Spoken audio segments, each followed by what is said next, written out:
이렇게 보았습니다.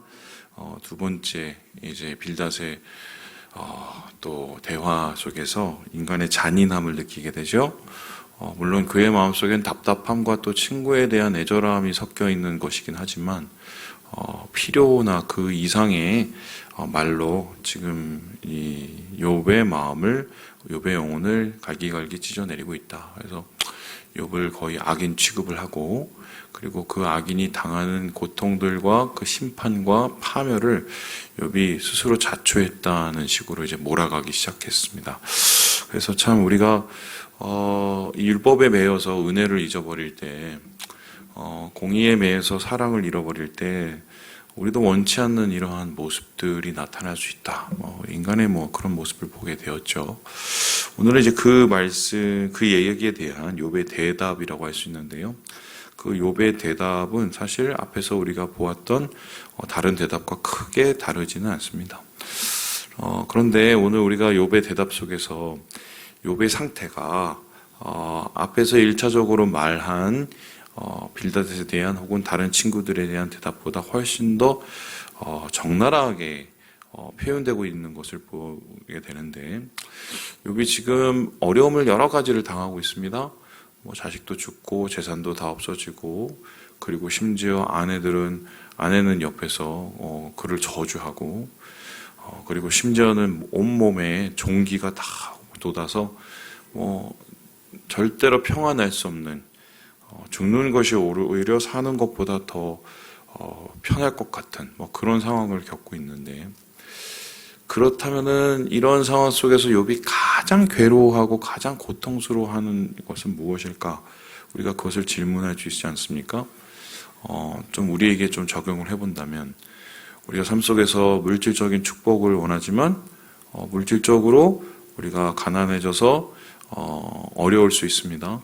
그리고 또 우리가 삶 속에서 또 이 가족의 평안을 원하지만 그 가정의 평안도 우리가 깨어질 수 있고요. 뿐만 아니라 우리가 건강을 원하지만 그 건강도 우리가 원치 않게 다른 식으로 질병이라는 결론으로 내릴 수 있어요.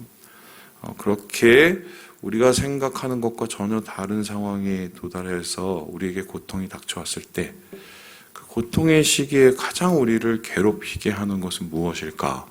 이 질문을 욥이 대답을 하고 있다고 볼 수 있습니다. 그런데 의외입니다. 우리가 생각하는 어떤 직접적인 고통보다 욥을 가장 괴롭히고 욥을 가장 힘들게 했던 것이 무엇이냐면 고독입니다.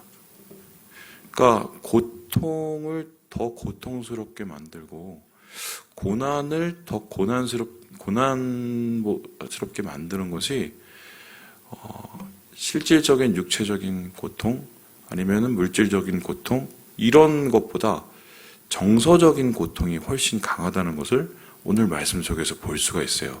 이게 진짜일까? 우리 함께 13절의 말씀을 같이 한번 읽어보도록 하겠습니다. 13절입니다. 시작. 나의 형제들이 나를 멀리 떠나게 하시니 나를 아는 모든 사람이 내게 낯선 사람이 되었구나.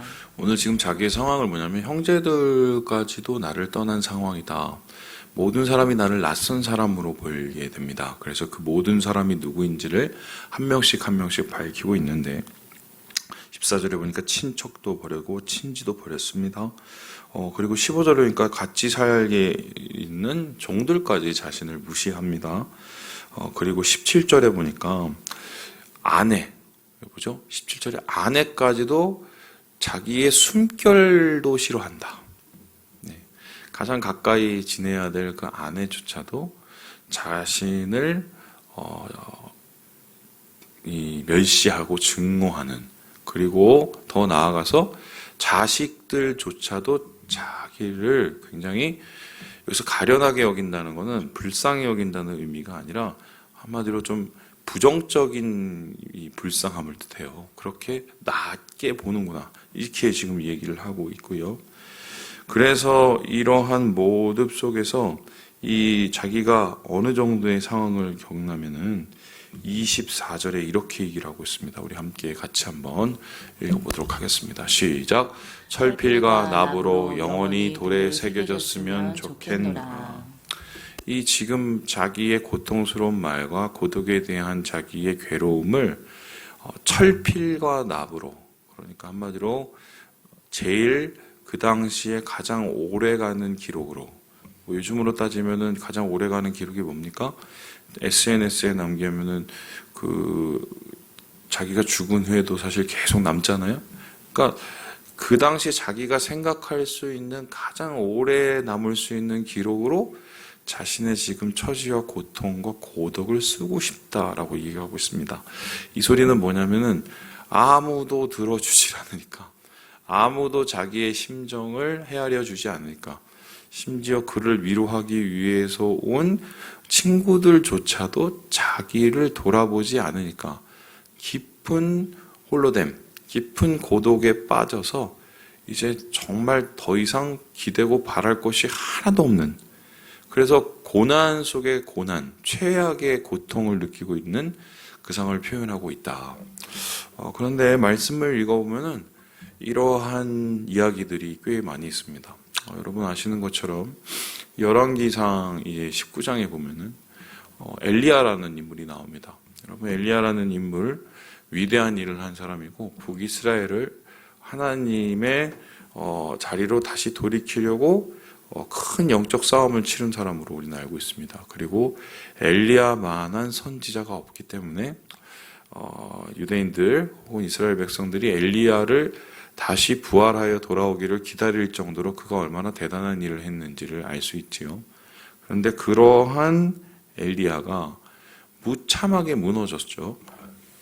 이세벨의 협박의 그 말 한마디에 무참하게 무너졌을 때 왜 그가 그렇게 무참하게 무너졌을까? 왜 그가 그렇게 심각하게 완전히 붕괴되었을까를 나타내는 이 심정의 말이 있죠. 하나님 앞에서 그가 광야를 도망가면서 잠시 누워서 하나님이 물어봅니다. 야, 너 도대체 왜 여기 있냐? 물어봤을 때 그 엘리야가 뭐라고 합니까? 하나님, 내가 나만 홀로 남았거늘. 고독이에요. 그러니까 그 고독, 내가 혼자 남았다는 그 고독이 그의 영혼을 아주 쉽게 파괴하고 앗아가 버리는 것을 우리가 알게 되죠. 그래서 혼자 남았다는 것을 스스로 깨닫게 되면은, 이 자각하게 되면 어떻게 되느냐? 모든 생각이 한쪽으로 쏠리고 한쪽으로 몰리게 되어 있습니다. 그래서 생각이 생각을 꼬리를 물고, 그리고 그 꼬리를 물은 생각이 결코 좋은 결론으로 끝나지 않게 되는 거죠. 그래서 자기가 고민해야 될 이상을 고민하고 두려워해야 될 이상을 두려워하고 자기가 안고 있어야 될 그 이상을 안아버리기 때문에 도대체 감당할 수 없는 중압감에 시달리게 되고, 그래서 자아가 붕괴되고 무너지게 된다는 것을 이 엘리야를 통해서 알 수 있게 됩니다. 그래서 실제적으로 지금도 한국이 뭐 이렇게 잘 살잖아요.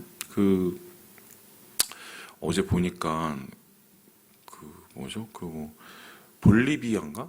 거기에서 그 가족이 방문을 했어요. 그 가족이 누구냐면 한국의 그 기안84라고 아시죠? 그 만화가를 만나기 위해서 거기 뭐 옛날 프로그램이 있었었는데 거기서 이제 만났었었는데 이 볼리비아로부터 한국에까지 이렇게 온 겁니다. 근데 그 사람들이 살던 데가 어디냐면 그 볼리비아 산간 지역에 살았는데, 그냥 산간 지역이 아니라 줄이 있어요. 이 쇠줄이 있어요. 쇠줄을 이렇게 걸고 타고 타잔처럼 지나가야 갈 수 있는 그 완전 그 산간 그 낯선 거기에 이제 벽촌에 살고 있는 거죠. 이제 그렇게 와서 한국을 첫 번째 들었을 때 그 사람들이 하는 소리가, 아이들하고, 한국은 굉장히 고급스러운 곳이다 이렇게 얘기하면서, 한국엔 없는 게 없다. 그리고 뭐 서울역이나 뭐 이런 걸 다 뒤져보면서 막 입을 닫지 못하고 감탄을 이제 뭐 끝내지 못하는 거죠. 그런데 여러분 아시는 것처럼 그분들이 그렇게 야 여긴 진짜 없는 게 없네, 여긴 진짜 뭐 최고네, 고급스럽네, 그걸 여러분 느끼고 삽니까? 우리가 그 사람들 그렇게 와 이건 완전 아버지죠. 거기 온 아버지가 되게 재밌는 얘기를 하는데 이 사람들은 땅 위에 자기 발 위에 천국을 만들어 놓고 사네, 이렇게 얘기해요. 그러니까 그 소리는 뭐냐면 우리가 천국 속에 살고 있다는 거예요. 천국 속에 살고 있나요? 우리가? 그렇게 느낍니까? 그런데 지금 우리 한국을 가장 괴롭히고 있고 가장 우리 어르신들이 두려워하는 게 뭔지 아시죠? 고독사예요. 이 고독사가 우리나라만 나타나는 게 아니라 제가 주일날 좀 이걸 조금 다룰까 생각 중인데 일본이나 이 영국에 가면은 고독을 다루는 고독사나 이런 거를 다루는 고독부 장관이 있습니다. 그러니까 이 사람들의 그 임무는 뭐냐면 사람들이 고독해서 극단적인 선택을 하거나 아니면은 노년에 고독해서 고독사를 하는 거를 방지하기 위한 대책을 만들고 거기 위해서 여러 가지 공무를 수행하시는 분들인데 그 소리는 뭐냐면 우리보다 먼저 선진 사회를 경험하고 자본주의의 발전을 이룬 영국, 일본조차도 사실 이러한 고독에 대한 문제를 풀어가지 못했다. 그래서 문명이 발달되고 그리고 사회가 발달되고 심지어는 돈이 많아지고 풍요를 이룰지는 모르겠지만 결국 인류가 가지고 있는 이 영적인 고독감, 이 고독감을 해결하지 못해서 사람들이 죽어나가고 있잖아요. 오히려 여러분 생각을 해보세요. 아주 극단적으로 표현하면 뭐 이거를 한번 생각을 해봅시다. 세상에 이렇게 좋은 게 어디 있어요? 그죠? 이걸 안 되는 게 어디 있습니까? 저는 이거로 순식간에 미국에 제가 예전에 살던 집 앞을 볼 수도 있어요. 거기 CCTV가 공개가 되더라고요. 그래서 제가 그걸 보면서 이야 이거 봐라. 심지어는 뭐 여기저기 뒤져보면 그 거리 다 볼 수 있습니다. 세상의 모든 정보를 다 보는 거죠. 그리고 심지어는 제가 평생 만나보지도 못할 사람들을 이것을 통해서 우리가 만나기도 하고 대화도 하고 정보를 얻기도 하고, 그럼 우리는 사람들과 더 가까워지고 세상과 더 가까워지고 세상과 더 소통을 하고 있나요? 오히려 집에서 더 황당한 일들이 벌어지죠. 어떻습니까? 바로 옆방에 지내고 있는데 자식 내미하고 만나서 얼굴로 하는 게 아니라 예지야 너 뭐해? 예, 카톡으로 보면 예지가 나 뭐 먹고 있어. 지금 이러고 앉았어요 우리가. 오히려 이걸 통해서 인류가 그 진보된 사회나 정서적으로 가까운 것을 누리는 게 아니라 오히려 더 외로워지고 더 멀어지고 있는 게 지금 우리의 현실이거든요. 그런데 이러한 것들이 우리를 가졌어도 갖지 못하게 만들고 누릴 수 있는데 누리지 못하게 만드는, 소위 말해서 고통의 나락으로 우리를 몰아가고 있는 거죠. 그래서 지금 욥은 자신의 이런 상황이 더 힘들고 어렵게 느껴지는 이유는 세상에 아무도 나를 도와줄 사람이 없는 것처럼 느껴지기 때문이에요. 그리고 실제적으로 그의 친구들이 자신을 고발하고 정죄하고 참소하고 있기 때문에 그의 이러한 정서적인 고립감이 훨씬 더 커지게 되는 거죠. 완전히 붕괴된 겁니다. 자, 그렇다면 인간은 이러한 이제 고독과 싸우고 고립감과 싸우고 그리고 그것을 우리가 어쩔 수 없이 마주쳐야 되고 고통을 더 고통스럽게 만드는 이러한 원인을 우리가 결국은 대면해야 되는데, 직면해야 되는데, 그러면 이러한 고통을 주는 고독을 어떻게 우리가 해결을 해야 될까? 그런데 성경을 보면 같은 고립, 같은 고독인데 그것을 다른 식으로 이겨낸 사람이 있습니다. 엘리야는 고통과 고립감 속에서 완전히 멘붕이 되고 무너지고 완전히 이성과 그의 감성이 마비가 됐지만 반대로 그러한 고통과 고립 속에서 오히려 그의 영성이 커져가고 그의 이성적인 고철이 훨씬 더 넓어져가고 그런 사람이 있어요. 그 사람이 누구냐? 바로 다윗입니다. 다윗이 혼자 고립되어서 돌아다니는 곳이 한 거의 10여 년이 넘습니다. 그래서 그 다윗이 살았던 그 아둘람이라는 곳도 결국 이건 뭐냐면 폐쇄된 막힌 동굴이라는 뜻이에요. 그 아둘람이라는 말 자체가 고립과 고독을 뜻합니다. 그런데 그 아둘람에서 누구보다도 고독하고 고립되고 심지어 자기의 편이 하나도 없는 상황을 수없이 경험했던 다윗이 멘붕이 왔나요? 그냥 무너졌나요? 아니면 완전히 망가져서 일어나지 못했나요? 아니죠. 오히려 거기서 그는 정서적인 안정을 찾게 돼요. 그리고 어떻게 그러한 어려움을, 고독을 이길 수 있는 그 방법을 찾아냅니다. 그것은 다름이 아니라 하나님이 어디에나 계시다는 것을 믿기 때문이죠. 그걸 알았어요.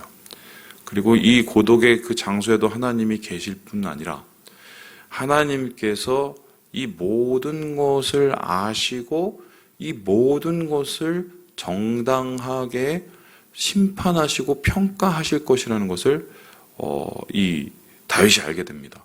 그래서 하나님 앞에 자기의 처지를 고하고 하나님 앞에 자신의 모든 것을 쏟아놓는 이런 과정을 통해서 그 고립과 고통을 이겨내게 되는 거죠. 오늘 사실 욥도 지금 조금씩 그러한 문이, 영적인 해안이 열리고 있는데요. 뭐라고 얘기하냐면 25절에 이렇게 얘기를 하고 있습니다. 25절 말씀을 같이 한번 읽어보도록 하겠습니다. 시작. 내가 알기에는 나의 대속자가 살아계시니 마침내 그가 땅 위에 서실 것이라.